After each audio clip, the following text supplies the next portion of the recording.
stumped by how to correctly apply your blush? Well, so are we. So here with how to keep your cheeks in check, our makeup maestro, Dino Dilio. You will show us on Sarah. Blush is a little confusing. So blush, you know, I specialize in makeup lessons, and that's got to be the #1 thing women are frustrated with, because there's so many different options. But here's a really cool way to know exactly where your blush goes. Okay. So what I'm doing is taking a brush and I'm going to line it up between the corner of her lip and the middle of the ear. This works on everybody. This hits the bottom of your cheekbone. That's the bottom of your blush zone. Okay? The top is from the corner of your nose to the top of the ear. Now, it surprises people that the path is so narrow, but you have to remember it's going to be applied in there and then blended and spread out a little bit. But these are your guidelines to prevent you from going too low, because if you go too low with your blush, it makes the top part of your face look really long. If you go too high on your blush, it makes the bottom of your face look really long. So it's really important to follow the bone. You have the bone, follow it. Yes. Okay? Next thing you want to do is, when it comes to colors, this is where a lot of women make mistakes. And the thing is, too, is sometimes the color you see isn't the color you get. So what I do is, in showing women how to do this, I'm going to go here, sort of a peachy tone. And you can see, oh, it's nice, it's soft, it's not too bright. But if it was, I might go to the softer tone. Okay? And the deeper your skin is, the higher you're going to go to the richer tones. For someone like yourself, something like this or this would work really well to give you that orange burst, where someone fairer will go something more into the peach family. So we're going to do this color. So another trick is roll your brush, pick up the color, then use this, I call this the makeup mat. This pushes the color into the brush, because if you go from here to there, that's where the mistakes start to happen. This prevents it. It puts the color into the belly of the brush. Then you always start at the ear, because the brush is full with color. If you start on the cheek, you often get too much there. I've been doing that wrong. But you probably blend the hell out of it. Oh, you probably blend it out afterwards, Not right? really. Okay. That's okay, I'm learning. Okay, so start from the ear. Start from the ear, always smile, even if you're alone. Okay, and work within the path.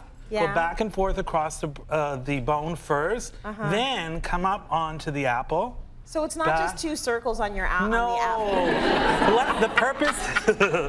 The purpose of blush is to project the bone and give the face color. Okay, and you can achieve that this way. Now, what can happen is you go too far, you put too much on. Should always have your powder handy. Whatever you use for your face powder, or even a clean brush. And then start on the apple and buff back, and then you're left with just what you want. So that's the eraser. Very good. The eraser. Very good. And another thing I like to show too is when you do blush, it's a cool little trick.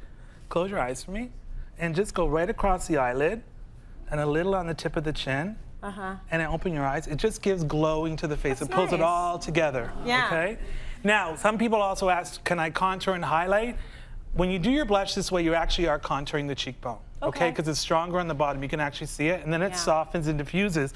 What I like to show instead is people are underusing highlighter. So I love a highlighter. And when you're talking about highlighters, again, the lighter the face, start with the lighter tones. The deeper, when you start getting into rich olives and tans and your ebony shades, they become more golden. So I'm going to go here to this sort of opal pink. And then this is going to go above the cheekbone there.